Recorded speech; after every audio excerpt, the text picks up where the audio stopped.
अस्सलाम वालेकुम। आज हम बात करते हैं 10th क्लास केमिस्ट्री के इम्पोर्टेंट शॉर्ट क्वेश्चंस के बारे में। और मैंने जो इम्पोर्टेंट लॉन्ग क्वेश्चन है उसकी वीडियो बना के भी चैनल पे अपलोड कर दी है, आप वो भी देख सकते हैं। और आप ये वीडियो देख के आपने अगर सारा साल कोई तैयारी नहीं है आपकी, आप इसके जो है इंपॉर्टेंट लॉन्ग क्वेश्चन और शॉर्ट क्वेश्चन अगर आप तैयारी कर लें तो 100% गारंटी है कि आप 70+ या मार्क्स हासिल कर सकते हैं अगर आप अच्छे से इनकी तैयारी करें, मेहनत करें तो जो पहली बात करते हैं इसके शॉर्ट क्वेश्चन के बारे में। पहला चैप्टर है इसका यूनिट नंबर 9, उसमें जो इंपॉर्टेंट शॉर्ट क्वेश्चन हैं। पहला क्वेश्चन है रिवर्सिबल और इरिवर्सिबल रिएक्शंस क्या होते हैं, उनका इंट्रोडक्शन आपने बताना है। फिर डायनामिक इक्विलिब्रियम और स्टैटिक इक्विलिब्रियम, इनकी भी छोटी छोटी सी डेफिनेशंस है वो आपने अच्छे से तैयार कर लेनी है। फिर लॉ ऑफ मास एक्शन है, इसकी भी डेफिनेशन आपने तैयार करनी है और साथ जनरल फार्मूला जो है वो आपने कर लेने हैं।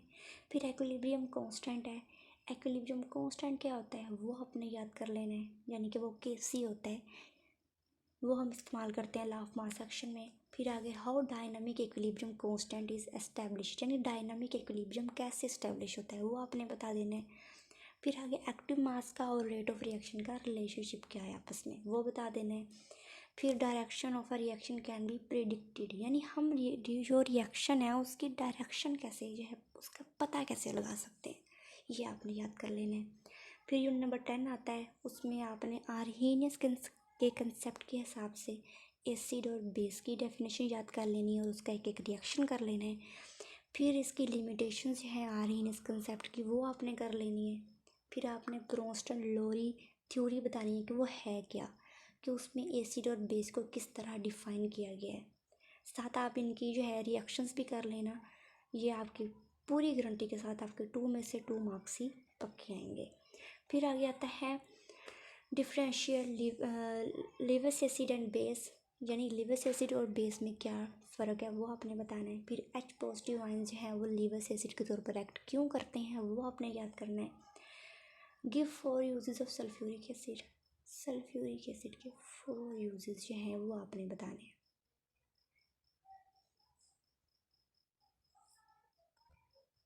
फिर नेक्स्ट आता है पीएच की डेफिनेशन जो है आपने पीएच को डिफ़ाइन करना है, और प्योर वाटर की जो पीएच होती है वो क्या होती है वो आपने लिखनी है। फिर define pH of solution, solution की पीएच क्या होती है वो बतानी है। फिर इंडिकेटर्स क्या होते हैं वो बताने हैं।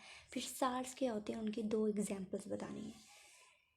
फिर 4 यूजेस बताने हैं साल्ट के, ठीक है, कोई किसी से भी साल्ट के बता सकते हैं आप। फिर आपने write 4 uses of sodium silicate, calcium chloride, calcium oxide, इन सब के 4 यूजेस जो हैं वो आपने कर लेने हैं।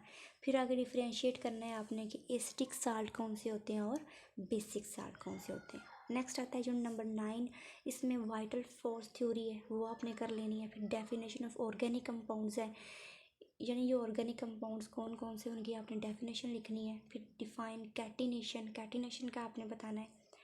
फिर जो है briefly explain molecular formula with example, यानी मोलिकुलर फार्मूला होता है क्या और उसकी एग्जांपल देखिए आपने बताना है। फिर आगे फंक्शनल ग्रुप क्या है अल्कोहल का, वो हाउ कोल इज़ फार्म्ड वो आपने याद करना है। फिर डिफाइन फंक्शनल ग्रुप, वही आपने फंक्शनल ग्रुप जो है अल्कोहल का कर लें, एल्डिहाइड्स का कर लें, कीटोन्स का कर लें, आप किसी का भी कर सकते हैं। फिर what is dot and cross formula, dot and cross formula क्या होता है आप उसके एग्जांपल के साथ याद कर लें।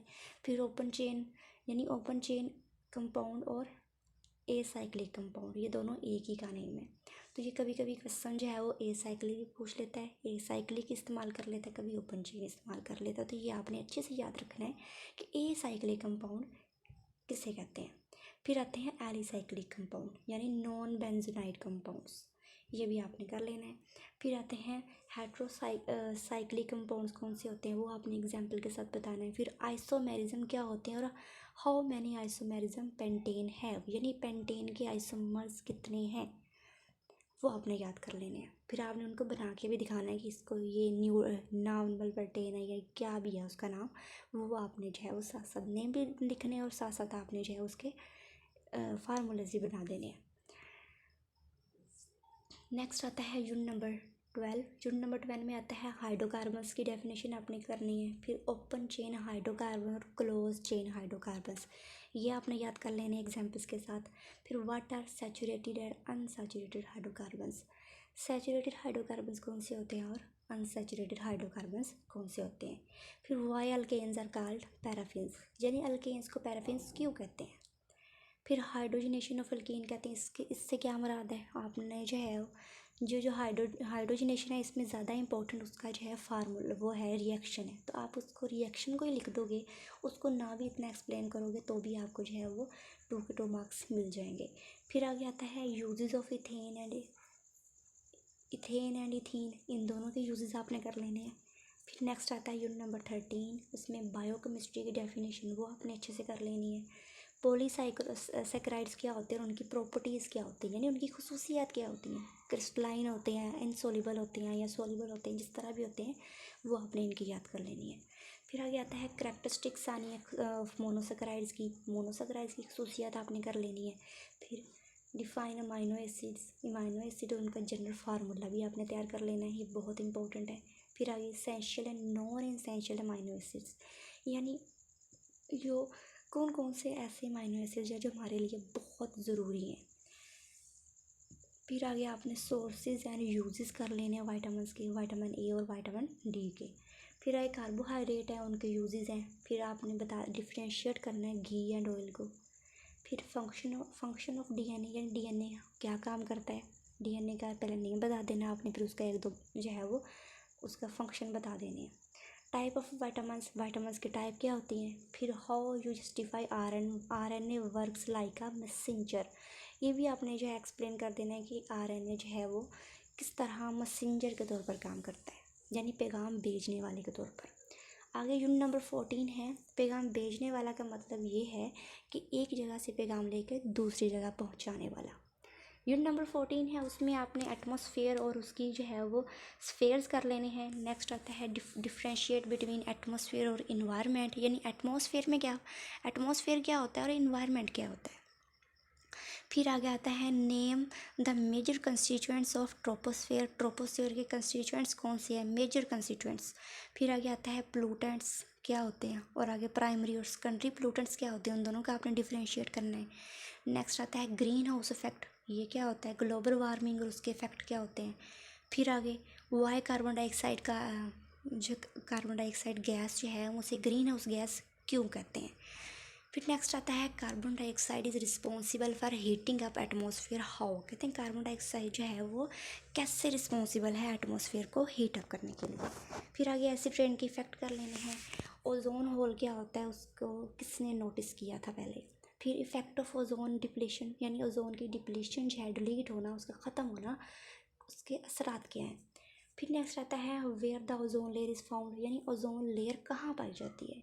How acid rain increase the acidity of soil, जो एसिड रेन है हमारी सॉइल की एसिडिटी कैसे इंक्रीज करती है। फिर why carbon monoxide is considered a health hazard, यानी हमारी जो कार्बन डाइऑक्साइड है हमारी सेहत के लिए किस तरह ख़तरनाक है, वो आपने करना है।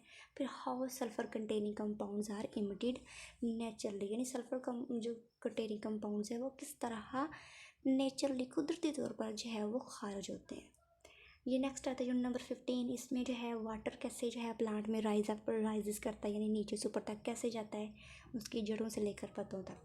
फिर 4 प्रॉपर्टीज़ करनी है वाटर की। फिर आपने कैपिलरी एक्शन जो है वो आपने डिफाइन करना है। फिर why the water molecule is polar, यानी वाटर का मॉलिक्यूल जो है वो पोलर क्यों होता है। आगे सॉफ्ट वाटर और हार्ड वाटर का आपने कर लेना है। फिर हाउ टेम्परेरी हार्डनेस जो है वाटर की हम उसे कैसे रिमूव कर सकते हैं क्लास मेथड के ज़रिए। आगे बॉयलर स्केल क्या होता है उसको हम रिमूव कैसे कर सकते हैं। फिर आगे पेस्टिसाइड्स हैं और फर्टिलाइज़र जो यूज़ करते हैं वो बताना है आपने उसको। फिर why non polar compounds are insoluble in water, यानी कह रहे हैं कि नॉन पोलर कंपाउंड्स हैं वो वाटर में सॉल्युबल क्यों होते हैं, क्योंकि पोलर जो है polar compounds dissolve like polar compounds not non polar compounds. फिर आगे how water rise in plants, water जो है वो ये वही क्वेश्चन जो है रिपीट हो चुका है पहले वाला। फिर आगे कहते हैं डिसएडवांटेज ऑफ डिटर्जेंट्स जो हम इस्तेमाल करते हैं उसके डिसएडवांटेज क्या होते हैं। आगे नेम सम वाटरबर्न डिजीज़, कुछ वाटरबर्न डिजीज़ के आपने नाम जो है वो करने हैं। फिर डिफाइन फ्लोरोसिस क्या होती है वो आपने डिफाइन करनी है। नेक्स्ट आता है यूनिट नंबर 16, इसमें पहला क्वेश्चन आता है डिफाइन मेटलर्जी क्या होती है। फिर आपने डिफरेंस बयान करना है मिनरल के बारे में और ओरिस के बारे में। नेक्स्ट ग्रेविटी सेपरेशन का स्टेट, यानी आपने उसकी डेफिनेशन बतानी है कि वो होती क्या है। नेक्स्ट है इलेक्ट्रोमैग्नेटिक सेपरेशन। इलेक्ट्रोमैग्नेटिक सेपरेशन क्या होती है? फिर आती है define roasting and how is it carried out. Roasting क्या होती है और इसको कैसे हम कैरी कर सकते हैं। Raw material of solvay process. Solvay process का रॉ मटेरियल क्या होता है, यानी जो हम कौन से मटेरियल हम इस्तेमाल करते हैं। एडवांटेज ऑफ सोल्वेज प्रोसेस, इसके एडवांटेजेस क्या हैं, क्या क्या फ़ायदे हैं। आगे पेट्रोलियम, पेट्रोलियम क्या होता है, किस लिए इस्तेमाल होता है, उसके इस्तेमाल यूजेस क्या हैं, क्या उसके एडवांटेज है, वो आपने याद कर लेनी है। फिर है पेट्रोलियम बनता कैसे है, फार्मेशन कैसे होती है। फिर ये question how roasting is carried out, ये फिर जो है ये रिपीट हो गया है। आगे क्रूड ऑयल और रेजिडुअल ऑयल में क्या फ़र्क है। फिर डीजल ऑयल और फ्यूल ऑयल में क्या फ़र्क है। फिर आगे कौन सा रॉ मटेरियल जो है वो हम मैन्युफैक्चरिंग ऑफ यूरिया के दौरान इस्तेमाल करते हैं, वो आपने कर लेना है। फिर आगे है how sodium bicarbonate is converted into sodium carbonate, यानी कह रहे हैं सोडियम का बाइकार्बोनेट है वो कैसे सोडियम कार्बोनेट में जो कन्वर्ट हो जाता है, ये इसका रिएक्शन है, वो भी आपने अच्छे से याद कर लेना है। ये है आप लोगों के शॉर्ट क्वेश्चंस, आपने इनको अच्छे से ये है वो याद कर लेना है, ठीक है। उम्मीद करती हूँ आपको मेरी वीडियो पसंद आई होगी। प्लीज़ लाइक करें, सब्सक्राइब करें मेरे चैनल को।